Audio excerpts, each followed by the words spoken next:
Ang kabayo at ang asno. Noong araw, sa isang kubo malapit sa ilog, nakatira ang isang labandero kasama ang kanyang kabayo at ang kanyang asno. Napakahaba ng buong araw nito. Sobrang nakakapagod. At ano naman ang kinakapagod mo?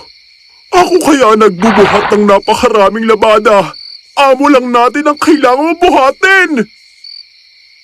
Ay nako, huwag ka nang magreklamo at matulog ka na lang. Magandang gabi. Totoo ang sinabi ng asno. Tuwing umaga, daladala ng labandero ang mga nalabhan na para ibalik sa bayan. At kukuha naman ng panibagong mga labada. Kapag medyo malayo ang lalakarin, sumasakay na lang sa kabayo ang labandero at ipinadadala na niya sa kanyang asno ang mga labada. Talaga nga namang mahirap ang trabaho ng asno.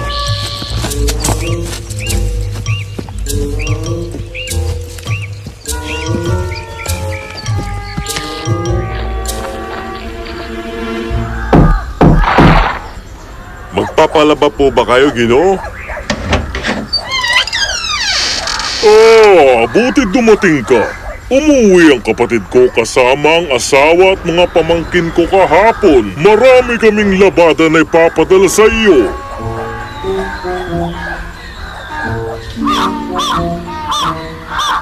Walang problema, Ginoo. Matatapos ko rin po ito kinabukasan. Salamat!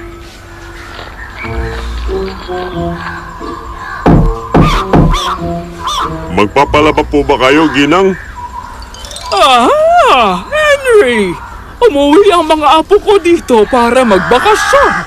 Buong araw silang naglaro kaya naman napakarami ng damit nila. At iho, marami nga akong ipapalaba sa'yo ngayon. Nako, sige po, Ginang. Pwede ko itong tapusin bukas na bukas din po.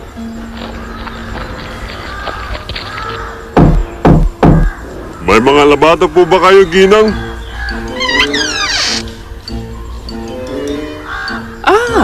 Katatapos ko lang maglinis kahapon at kailangan kong ipalaba lahat ng kortina ko. Maaari mo bang matapos ito bukas? Wala pong problema, Ginang. Matatapos ko po lahat ng to bukas. Patuloy lang na nag-alok si Henry ng pagpapalabada sa mga taga-bayan noong araw na yun. At mukhang lahat sila ay may dagdag na labada galing sa mga bisita o kaya'y magpapalaba ng mga kortina. Ipinabuhat niya ang lahat ng labada sa kawawang asno. Masyadong maraming mga labadang dadalhin. Hindi ko na nga alam kung paano ito ibabalanse sa likod ng kawawa kong alaga. Maglalakad na lang ako at babantayang mabuti ang asno. Baka mamaya mahulog sa biyahe ang bitbit niyang labada. Kaya, sa halip na sakyan ni Henry ang kabayo, nakaalalay siya sa dala ng asno. Nahirapan ng kawawang asno sa paglalakad. Masyadong mabigat ang kanyang dala at maaari siyang madapa. Mainit na ang sikat ng araw at pagod na rin ang labandero. Ay, sobrang init na ngayon. Nakakapagod na maglakad ng ganito. Alam kong maraming trabahong kailangan matapos ngayon. Pero kailangan pa rin natin magpahinga kahit saglit lang.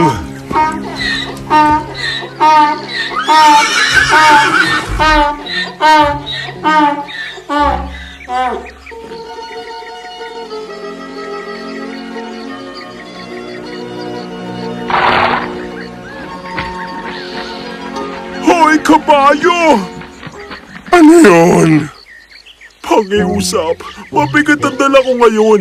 Pakiramdam ko mababali na mga buto ko sa likod. Tulungan mo naman akong dalhin to. Total, hindi mo rin naman sakay ngayon ang ating amo. Pakidala naman ng ilan sa mga labada. Maawa ka.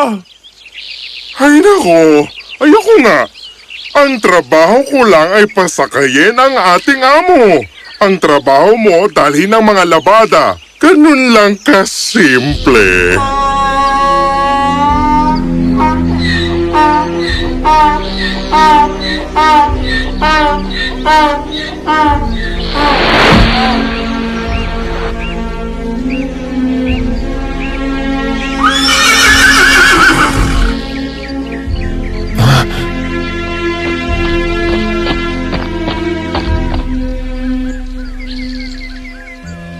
Kawawa ka naman. At tawarin mo ko, kaibigan. Hindi ko dapat pinadala sa iyo ang lahat ng labada. Bakit hindi ko nilagay ang ilan sa kabayo? Pasensya ka na talaga.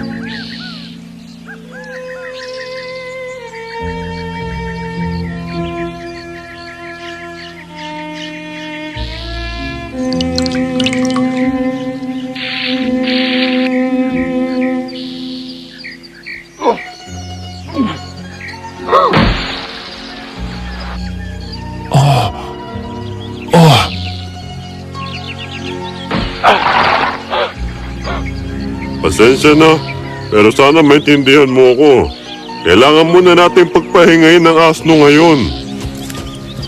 Nararapat lang sa akin yon, kaibigan.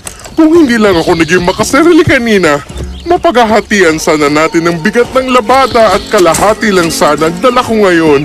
Dahil sa naging makasarili ako, makatarungan lamang ito na dalhin ko lahat ng ito ng mag-isa.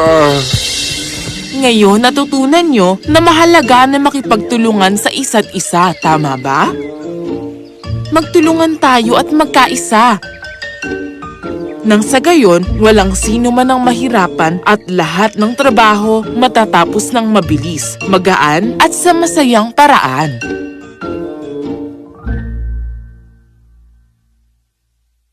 Ang tamad na asno. Noong unang panahon, may isang negosyanteng nakatira sa maliit na bayan. Nagtitinda siya sa palengke para kumita ng pera. Meron siyang alagang asno. At kinakarga niya dito ang sako-sakong paninda para maibenta sa palengke. Mahal na mahal niya ang kanyang alaga.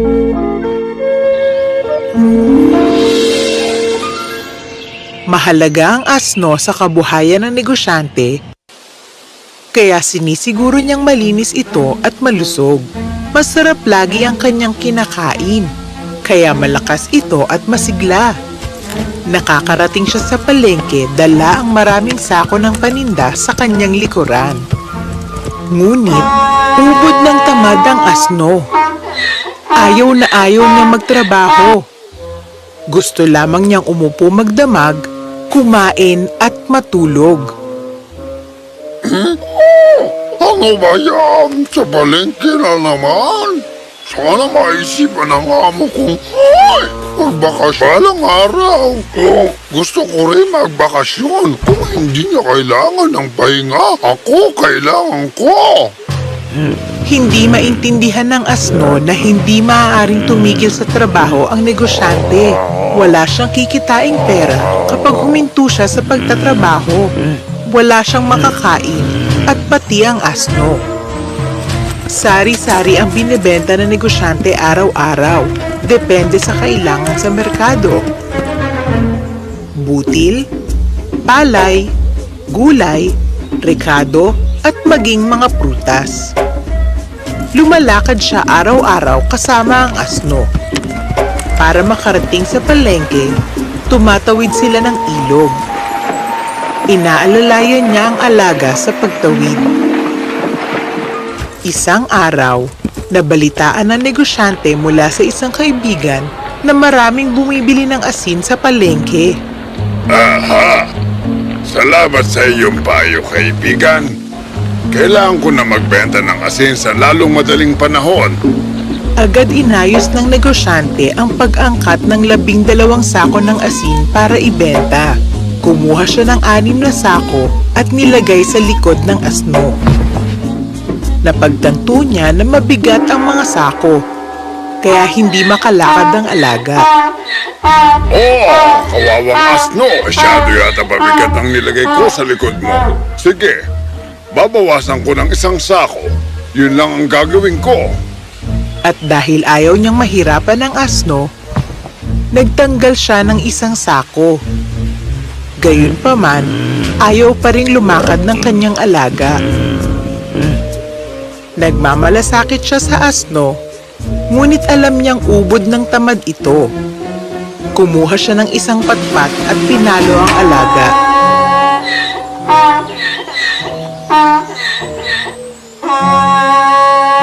Pambihira naman! Napakatamad mo talaga! Kanina ka pa nagpapahinga. Kailangan na natin pumunta sa palengke.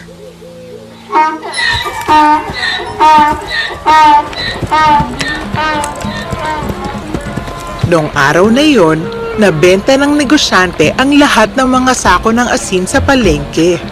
Tignan mo nga naman. Tama ang kaibigan ko. Maraming bumibili ng asin sa panahon ngayon.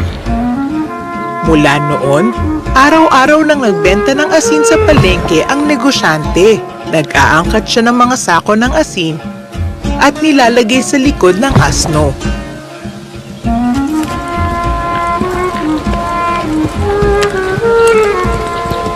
Araw-araw na pinapasa ng asno ang 5 hanggang 6 na sako ng asin papunta sa palengke.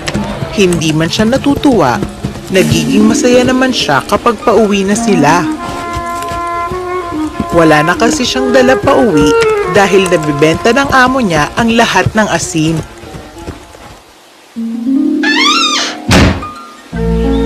At lumipas ang ilang araw. Naglagay ang negosyante ng 6 na sako ng asin para dalhin sa palengke. Nang makarating sila sa ilog, napansin niyang mataas ang tubig kumpara sa dati. Pagalan lang natin ang paglalakad ngayon. Ayokong madulas at matangay ng umaagos sa tubig. Habang nasa gitna ng pagtawid sa ilog, biglang nadulas sa isang bato ang asno at napaupo ito. Naku po, anong nangyari sa iyo? Nagawang hilahin patayo ng negosyante ang alaga at nakatawid sila sa ilog. Labis ang takot ng kawawang asno. Pero may naramdaman siyang kakaiba. Nasa likod ko pa rin ang sakop. Pero parang walang laman ang mga ito. Aba, mukhang may hiwaga ang ilog na ito. Salamat, ilog! Salamat, ilog! Pero wala namang hiwagang dala ang ilog. Hindi alam ng asno na natunaw ang asin sa tubig nang madulas siya at mapaupo. Kaya pakiramdam niya, parang wala siyang dalang sako. Wala nang lamang asin ang mga sako. Paano na ito? Nawala lahat ng pinaghirapan ko. Ano ang ibebenta ko ngayon? Buti na lang at hindi nasaktan ang alaga kong asno. Wala nang dahilang pumunta sa palengke ngayon. Dapat siguro umuwi na lang kami. Ano? Wala nang ilalagay sa likod ko? At wala na ring trabaho? Masaya to! Ang galing! Ang galing! Pagkatapos ng kanilang paglalakad, may buong araw ang asno para sa kanyang sarili. Kumain siya at natulog buong maghapon. Naging masaya ang asno, pero kinabukasan, muli na namang naglagay ng 6 na sako ng asin ang negosyante sa likod niya at lumakad sila papuntang palengke.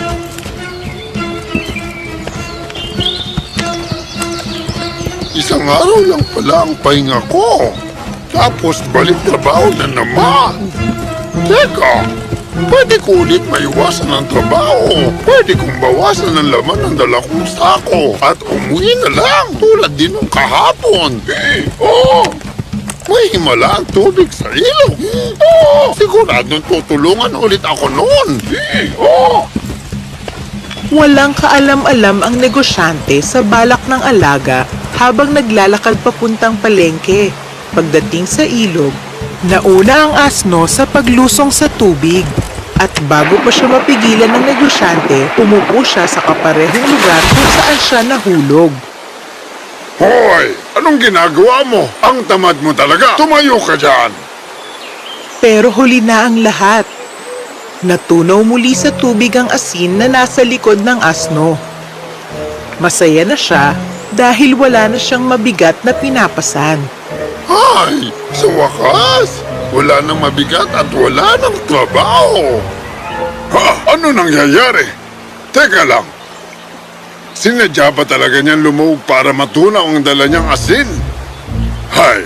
Napakatamad talaga nito! Sobra-sobra ang pag-aalaga ako sa kanya. Tapos, ito ang igaganti niya sa akin? Sige, iuwi ko siya. Alam ko na ang gagawin ko.